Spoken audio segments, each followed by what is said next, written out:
There's no refrigerator on the International Space Station. The food all has to be shelf stable at room temperature. And the reason there's no refrigeration is because there's limited resources on the International Space Station. And this is also going to be true on a mission to Mars. Keeping foods stable for 5 years is a difficult challenge because you have to stabilize the nutrition and you have to stabilize the quality of the food, so how well it tastes. So if you've ever had a food that's been in your pantry for a certain amount of time and it's past the best of use by, but it's something like a granola bar and you still try it, or you have some crackers in there and you try them and you're like, oh, these aren't very good. Chances are that food's still not 5 years old.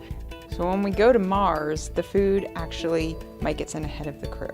On the International Space Station, they get resupply missions every few months. On a Mars mission, they probably won't have any resupply. The astronauts are really excited when fresh fruit comes up on resupply missions because they don't get it very often, only when a resupply mission docks. NASA cares a great deal about food for the astronauts. They need to consume enough calories, enough nutrients to stay healthy for the whole mission. And so a mission to Mars is particularly challenging. It could be 30 months, 6 months there, 18 months stay, 6 months back. And the food system might be deployed in advance of the astronaut. We may need food that will last 5 years and be delicious in the 5th year. Flavor includes taste, which is things like salty and bitter and sour and sweet, and umami, which is actually savory. And it's also a lot of what you get when you're smelling the food. So most of flavor is aroma.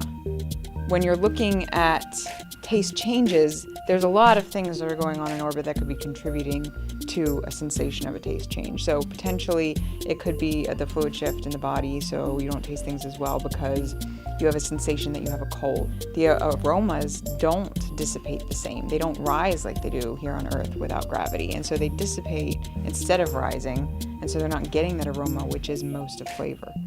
The astronauts have about 200 different food options, and that includes their beverages. It's cooked and prepared here on Earth. We remove the water. When they add it back, it's real food. This actually will taste just like you would expect a pasta with shrimp product to taste when you add water back. The reason we remove the water is partially for mass saving. So when you send this up into orbit, it weighs a lot less, and it costs a lot to launch a kilogram into space. So they recycle a lot of their water on the International Space Station so they can add the water back. And we expect that that will continue as they go on Mars missions, that they'd still be recycling a lot of their water. We know from studies that only about 7 of 65 of these that are currently in our food system would still taste good after 5 years. So this is like canned food that you buy in the grocery store, except in a flexible, lightweight pouch. If we do send these to Mars, we have to have a countermeasure in place, which could be a new technology to produce them. So we're still looking into different technologies and how much extra shelf life we can get. Can we get to 5 years by using those technologies or even combinations of them?